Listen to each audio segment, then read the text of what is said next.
Okay. Okay, okay guys, tama na yan. Gentleman tayo. Bilang Oo. mga gentleman, I think dapat pag-usapan natin. Eto na.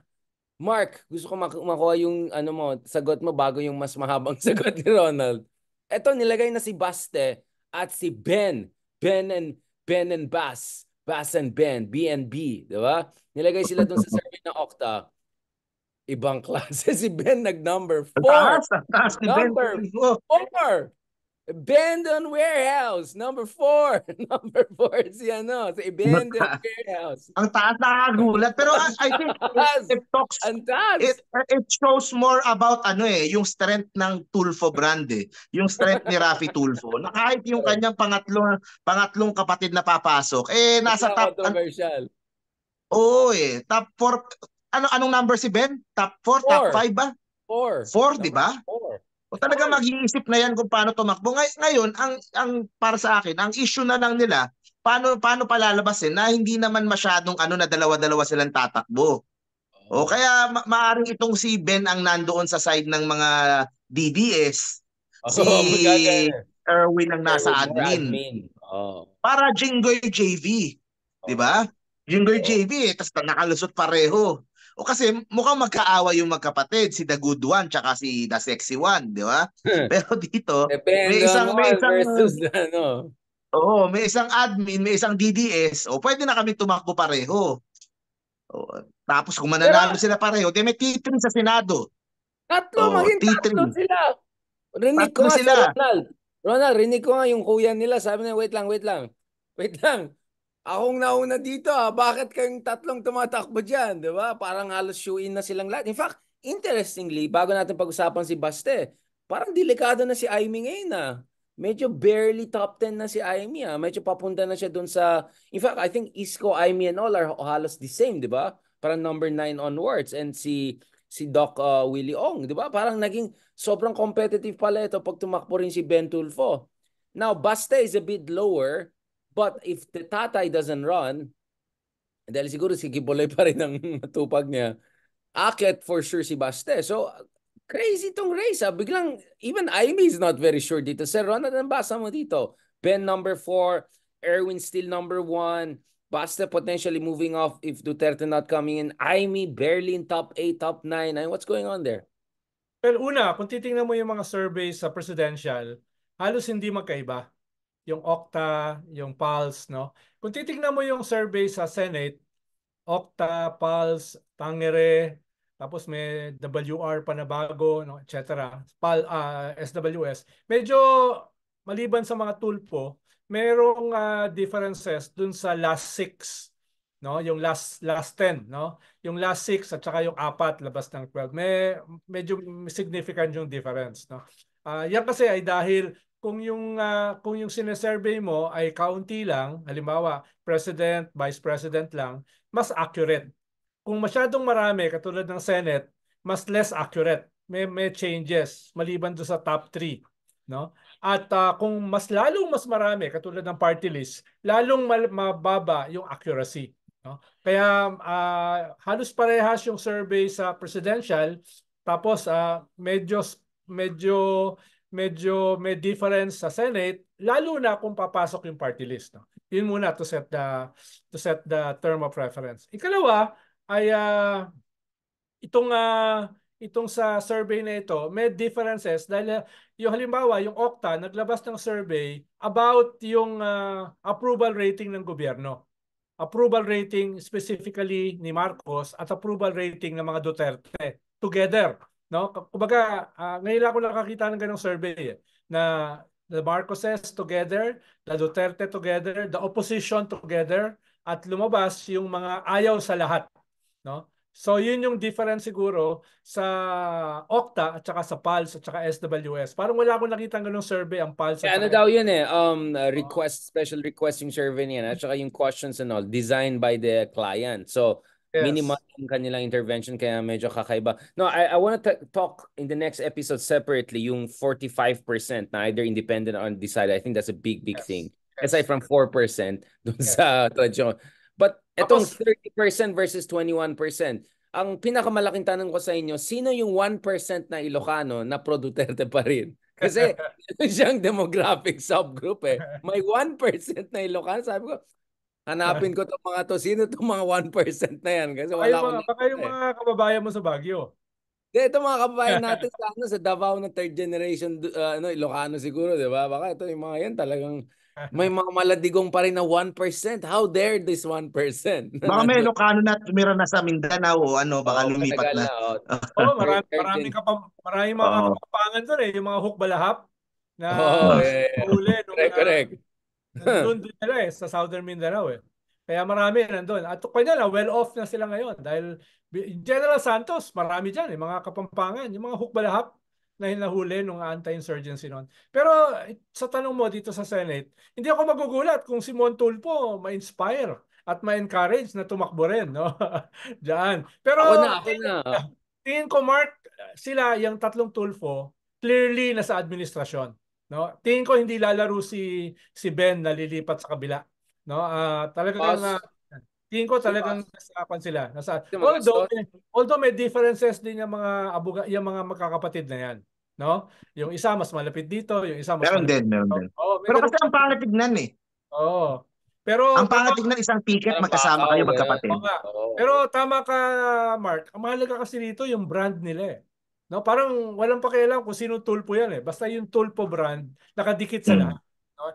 Nakadikit sa lahat. Ayun, nauna lang si Mm. Erwin Kevin, kaya mas mataas si Erwin. Diba? Naging Pero DSWD. bumaba si Erwin, interestingly.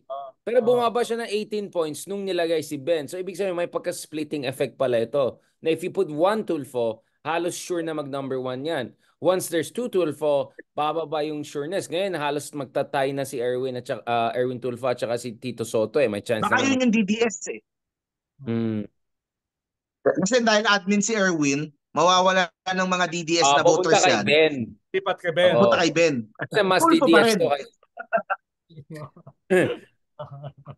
tumakbo si Mon. Nako, grabe yan. I mean, Ronald, this looks like the craziest, tightest Senate race na even a Marcos might not make it, right? I mean, it's crazy that even Imee struggling based on these Octa numbers we're seeing. Pero dahil nga doon sa napag-usapan natin sa dating episode mo eh. Ang problema kay Aimee, masyadong lumalaro sa bot camps. Tapos walang tiwala sa kanya ang bot camps. So nauubusan siya.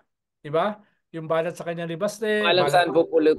balat sa kanya ni Panelo, no? Tapos syempre, hindi na siya makakabalik doon sa kampo ni Martin at saka ni Lisa Marcos, 'di ba? Mahihirapan na siyang bumalik diyan sa kapatid niya. So, saan siya pupulutin? Hindi naman siya pwedeng, hindi naman niya sinusuportahan yung mga calls ni Digong. So, siyempre, question din yung loyalty niya ng mga Duterte. Dahil kung sasama ka sa kanila, dahil dapat total ang pagsama mo. So, going into the midterms, baka parehas siyang ilaglag nung kampo ng kanyang kapatid at yung kampo ng mga Duterte as a spouse ni Baste. No? Yun yung mangyayari. Lalo na tight yung labanan, no? Kailangan meron kang isang kampo lang eh or else ilalaglag ka eh. 'Di ba? Bakit naman siya dadalhin ng mga tatakbo sa Duterte slate kung napaka-tight ng labanan? Lalo naman siyang hindi dadalhin ng administration slate. So tatamaan siya eventually. Yan yung problema pag namamangka ka sa dalawang ilog, nahati yung iyong bangka. Tatlo. Yun. Ako, Richard, I talk with yung ano eh, sa vlog ko yung mga loyalista nakakausap ko araw-araw. Talagang ano eh, talagang lahat sila, karamihan sa kanila disappointed kay Senator Imee eh. So pababa yung support niya doon sa mga pro-admin. And ano eh, ito gusto ko lang ding i-voice out. Dito ako na sobrang disappointed kay Senator Imee. Nung araw ng kagitingan, naglabas siya ng post. Sinabi niya, aanhin ang katapangan kung kulang naman ng bala mo o wala ka namang enough na bala.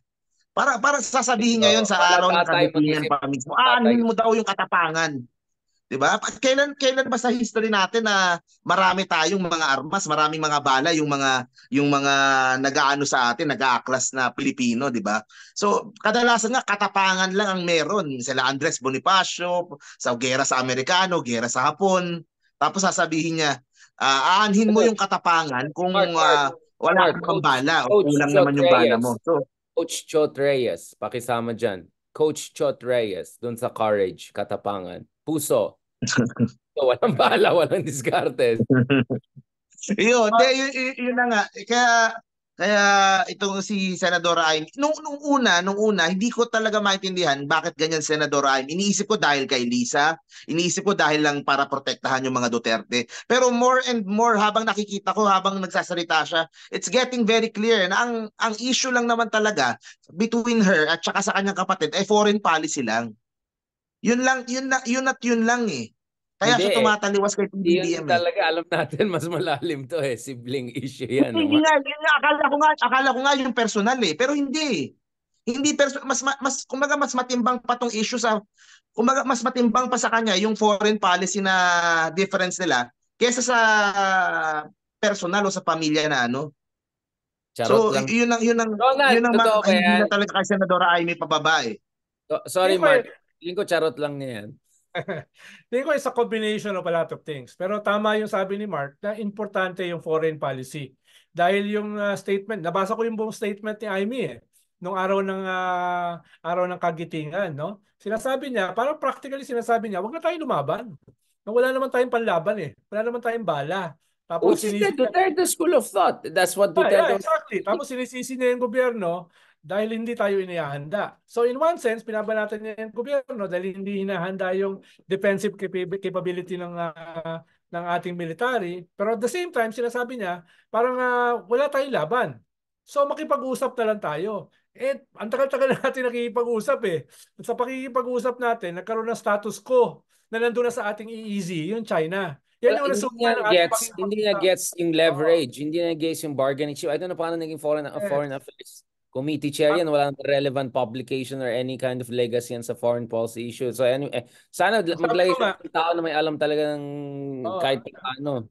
sabi ko nga sa isang interview, sana yung kanyang statement, ginawa niyang 4 na statements. Dahil yung kanyang statement, 4 na iba't ibang mga magkakaiba o nagbubungguang mga ideas eh. Pinalikan din niya yung history yung history ng kanyang tatay na na na nag-create ng ating minimum defensive capability. So, ibang statement 'yon, no? Tapos diniscuss niya yung ASEAN. Bakit hindi na lang tayo makipag-usap sa China through ASEAN? Eh As if, as if, as alam if. naman natin yung limits ng ASEAN. So pero dapat ginawa na ng separate statement 'yon. Tapos yung kanyang sinasabi na kailangan wag na tayo makipag-away sa China. No, kausapin na lang natin. So separate statement 'yon. Tapos yung kanyang banat sa gobyerno na hindi gumagawa ng sapat na armas para sa atin. So, pinaghalo-halo na yan, no? Pinaghalo-halo niya, pero hindi nakakatakas yung core message niya na wala tayong laban sa China dahil wala tayong armas. Yung sinasabi ni Mark. Pero, okay, I agree na there's something going on there pagdating sa foreign policy. In fact, some of the things that Amy is saying, I kind of agree with the spirit of what she's saying. Ang thing ko lang dito is we're talking about politicians here. And, I mean, the Dutertes are looking, I mean, China was kind of throwing Duterte under the bus by publicizing this. So baka China is giving up now on Duterte. And Sara might not be also I doubt that. correct. I doubt that, Richard. Tingin ko ini-strengthen lang nila yung kanilang narrative at yung kanilang plano na napapalapit na yung kanilang plano na tanggalin yung BRP Sierra Madre. Using the argument na pumayag ang inyong gobyerno represented by Duterte.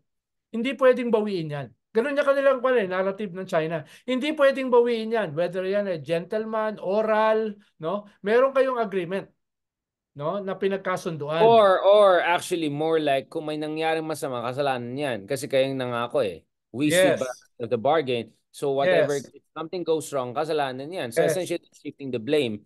Huwag mo kalimutan, Richard, nitong nakaraan from December, yung Christmas convoy hanggang sa kasalukuyan, no? Wala na yung cabbage strategy, wala na yung salami strategy.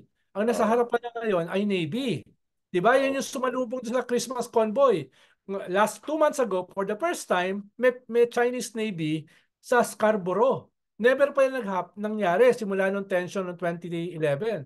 Ngayon, nandiyan na sila. So, hindi na to yung incremental salami strategy. Hindi na rin ito yung cabbage strategy. Parang nasa unahan na yung nasa likod ng cabbage.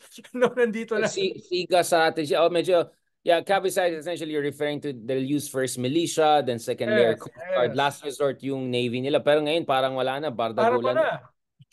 Which I think this is a perfect segue for the next episode. Thank you, Mark, for reminding of that. Pag-usapan natin itong trilateral summit recently finished in the United States. Was it good? Was it interesting? Was it photo op lang, or is there more to it? Maraming salamat, gentlemen, for that very fascinating discussion.